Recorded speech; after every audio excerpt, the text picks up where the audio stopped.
दोस्तों नमस्कार।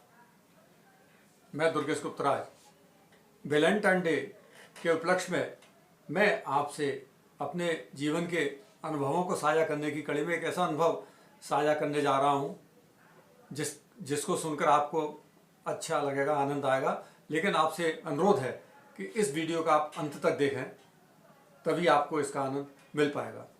मैं, जैसा आपको पता है, मैं कहानी कविता लिखा करता था।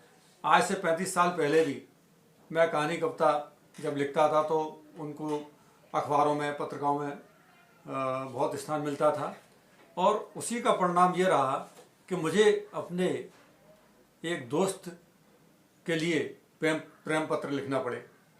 हुआ यूँ कि मैं जहाँ रहता था वहाँ पर एक मेरे मित्र थे जिनकी बिजली की दुकान थी, व्यापारी व्यक्ति थे।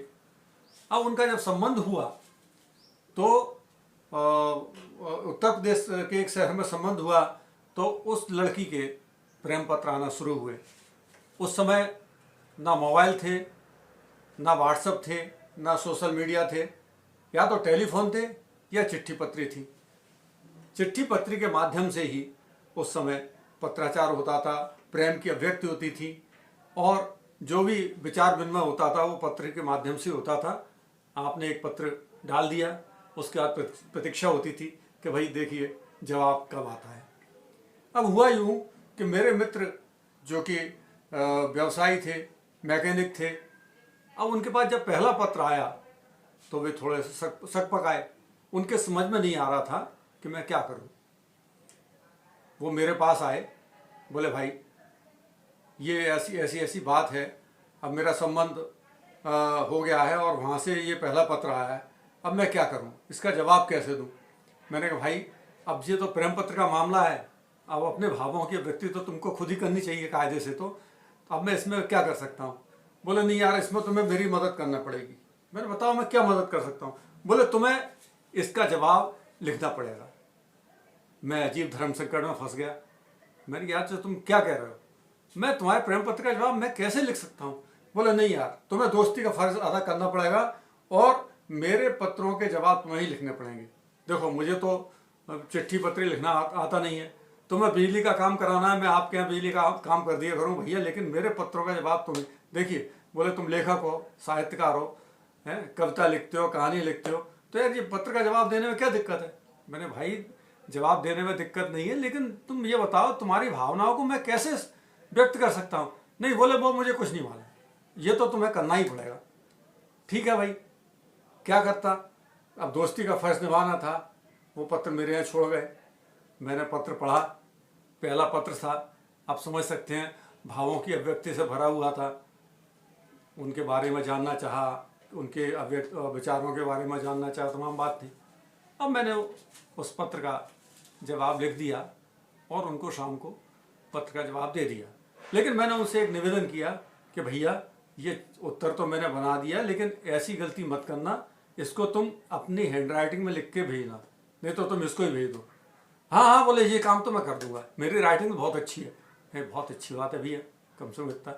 जब उस पत्र का जवाब गया और वहाँ से जो जवाब आया, जब वहाँ से जवाब आया तो वो फिर, अब तो स्थिति ये बनी कि जैसे वहाँ से जवाब आया उनने उसको लिफाफे को खोला नहीं और वो लिफाफा सीधा मेरे को दे दिया। अरे वो सुन यार, बोले क्या, बोले यार ये उसका जवाब आया, इसका जवाब बना देना। अब यार मैं बड़ा धर्म संकट में। मैंने भाई तुम क्या करवाना चाह रहे हो यार तुम। बोले देखो मैं कुछ नहीं जानता, तुम्हें तो ये काम करना ही पड़ेगा मेरा। ठीक है भाई, घर गया। अब तो इस बार जो पत्र देखा तो मुझे बड़ा रोमांच हुआ, क्योंकि वो पत्र में 5 स्याहियों का उपयोग किया गया था, कलर की सांतिया बनाया गया था बाकायदा। पत्र में इतने बढ़िया सलीके से पत्र लिखा था कि मैं कुछ कह नहीं सकता। उस समय के जो प्रेमी प्रेम कहां जो पत्र लिखते थे, प्रेम पत्र लिखते थे, इस चीज़ की अनुभूति तो वही कर सकते हैं, मैं शब्दों में बयान नहीं कर सकता। खैर, मैंने एक बढ़िया सा उसका जवाब बना के उन मित्र को दिया, उनने उसको पोस्ट कर दिया। इसी बीच मेरे को कहीं काम से 10 दिन के लिए बाहर जाना पड़ा। 10 दिन के बाहर जाने के बाद जो हुआ वो बड़ा रोमांचक था। पता पड़ा कि उनकी जो होने वाली पत्नी थे, उनका पत्र आया। अब वो मेरे घर पर चक्कर लगाए। बोले माता जी से पूछा, बोले कहाँ है भाई? बोले वो तो भैया बाहर गया, 10-12 दिन बाद आएगा। चलिए, चले गया।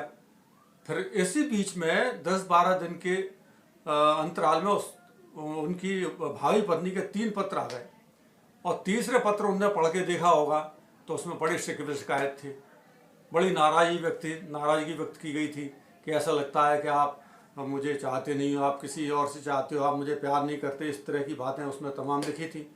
अब ये सब देख के घबरा गए, और वो सीधे फिर मेरे घर पे आए। माता जी से पूछा कि कहाँ है? तो बोले वो कल आ रहा है। ठीक है, मैं कल आता हूँ। और जैसे ही सुबह हुई, सुबह 9 बजे, वैसे ही वो मेरे घर पे आ गए, और साथ में 3 पत्र लाए। बोले तुम ऊपर चलो। मेरा कमरा अलग से ऊपर था, जहाँ लिखा पढ़ी करता था मैं। वो मेरे को ऊपर ले गए, और उनके आंसू नहीं आ रहे थे। बोले यार देखो, तुम चले गए यार, ये तुम मेरे साथ क्या हुआ? मैं हुआ क्या? वो देखो ये पत्र मैं क्या लिख के भेजा उनने। मैंने जब पढ़ा तो मेरी स्थिति समझ आ गई। उनके चेहरे का भाव रुआंसे थे, और मैंने क्या बात है यार, इतनी घबराहट की बात क्यों है तुम्हें? इतना क्यों घबरा? अरे नहीं यार, अब मैं क्या करूँ? आप इसके लिए अब तुम ऐसे चले जाते हो हैं। अब ये 3 पत्र हैं, और ये तीसरे पत्र में उन्होंने ऐसा ऐसा लिखा। अरे भाई, मैंने कि तो क्या हुआ? लिखा है तो कोई दिक्कत नहीं। अरे यार, बोले तुम हंस के बात कर रहे हो हैं? बोले इतनी गंभीर बात है, उसने क्या क्या लिखा है कि मैं किसी और को चाहने लगा हूँ, और ये है वो है, तमाम बातें।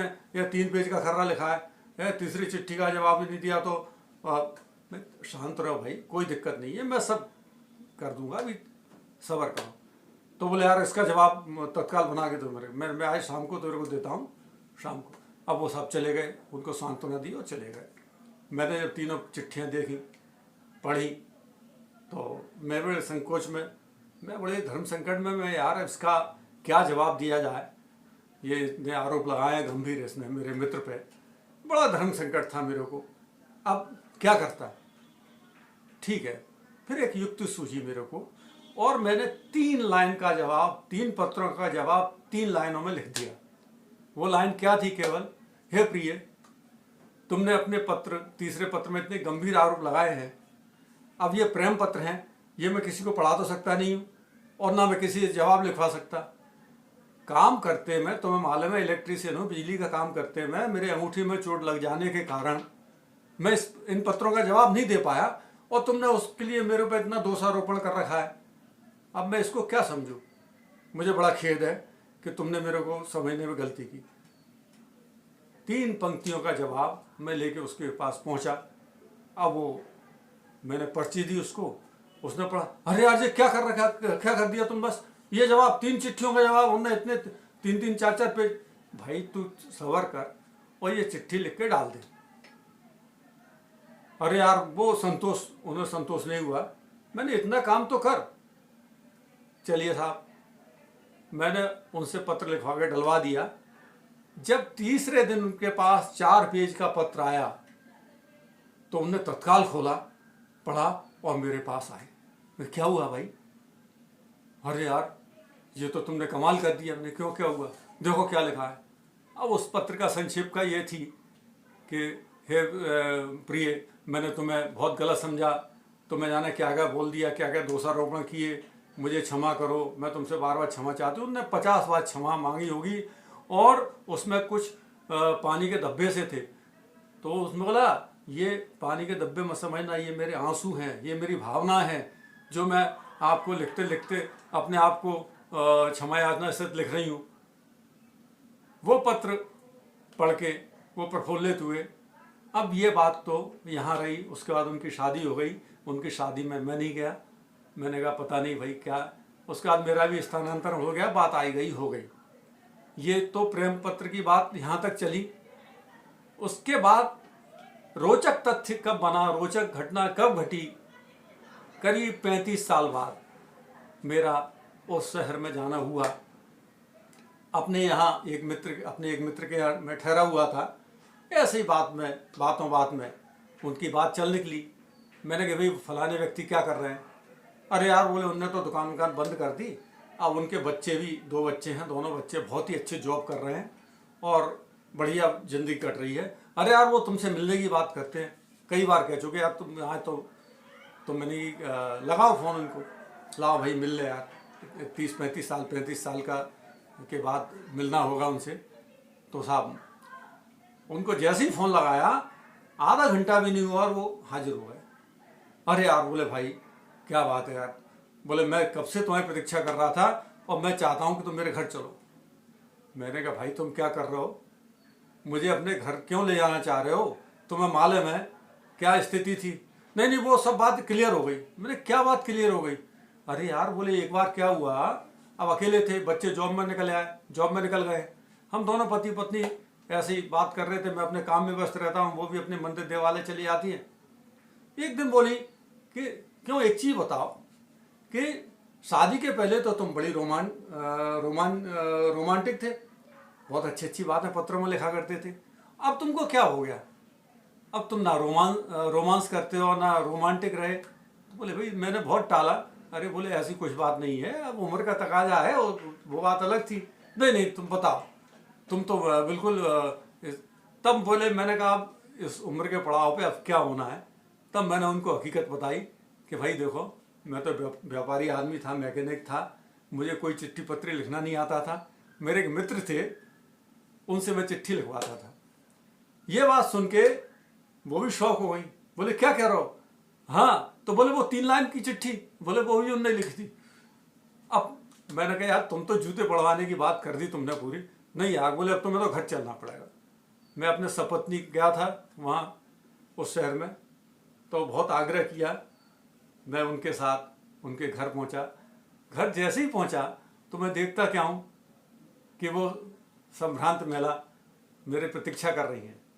और जैसे ही गया बड़ा गर्मजोशी से स्वागत किया उनने, और बड़ा घर सलीके से सजा हुआ था, और एक सेंट्रल टेबल थी, वहाँ हम सोफे पर बैठे, और वो मित्र वहाँ एक किस्सा सुनाने लगे, बच्चे भाई हमारे अच्छे जॉब पे हैं और अब घूमने कहते हैं पापा मम्मी घूमो फिरो और कुछ नहीं करना, हमें फ्लाइट्स के बिना जाने नहीं देते कहीं भी। बोले अभी मॉरिशस होके आए हैं, गोवा होके आए हैं। अब इस बीच में बात करते करते मित्र से उनकी पत्नी सेंट्रल टेबल पर करीब 15 डिब्बे लगा दी, उसमें तमाम तरह की मिठाइयाँ, नमकीन, हरे काजू और जाने क्या क्या मिठाइयाँ। मैं बड़ा आश्चर्य हूँ। मैंने मित्र से कहा मैं तुम क्या कर रहे हो। बोले भाई देखो मुझे नहीं मालूम, मैंने कुछ नहीं किया, जो कुछ किया है वो इन्होंने किया, मैं तो कुछ भी नहीं, मैंने तो कुछ बोला ही नहीं है, देखो तुम्हारे साथ गया हूँ आया हूँ। अब मैं बड़े चक्कर में मैंने भाभी जी आप जी कितना तकल्लुफ़ क्यों कर रही हैं। अरे नहीं भाई साहब तकल्लुफ़ काहे की, देखिए अब बच्चे भी इतने बड़े हो गए, अब हम दोनों पति पत्नी मस्त रहते हैं, बस मुझे तो आपसे एक ही प्रश्न पूछना था। क्या। बोले आप ये पत्रों में जवाब आप देते थे। अब जवाब क्या, दोस्ती निभानी थी तो वही देना पड़े, नहीं तो कैसे काम चलता, नहीं तो ये हमारे महाराज नाराज हो जाते। अब मैंने कहा एक बात तो है, आप भी है ना पत्र लिखने में बहुत माहिर थी, मैं भी आज आपके पत्रों की कल्पना करता हूँ तो बड़ा रोमांचित हो जाता हूँ। क्या 5-5 रंग। बोले भाई साहब उस समय तो यही पेन के उपयोग होते थे, पत्रों के उपयोग होते थे, भावना के व्यक्ति का साधन नहीं था, ना टेलीफोन थे ना सही का। हम बड़े रोमांचित होकर बात सुन रहे थे, पत्नी बात कर रही, वो सब लोग बैठ के ठहाके करते रहे, पुरानी यादों में ताज़ा होते रहे, और वो हमें मॉरिशस या कहीं से काजू लाई थे हरे, छील छील के हमें खिला रही थी, दे रही थी। ऐसा लग रहा था कि सबरी भगवान राम के लिए वो अपने बेर झूठे कर करके देती है, उस तरह वो अनुभूति इतनी गजब की थी। और मुझे लगा कि वैलेंटाइन डे के अवसर पर आपसे ये अनुभव शेयर करूं, वो आपको शेयर कर रहा हूं। बहुत बहुत धन्यवाद। यदि आपको मेरा ये अनुभव अच्छा लगे तो शेयर करें और चैनल को सब्सक्राइब करें, जिससे मैं अपने अनुभवों से आपको और अभिभूत करता रहूं, आपको अनुभवों से अवगत कराता रहूं। बहुत बहुत बहुत बहुत धन्यवाद।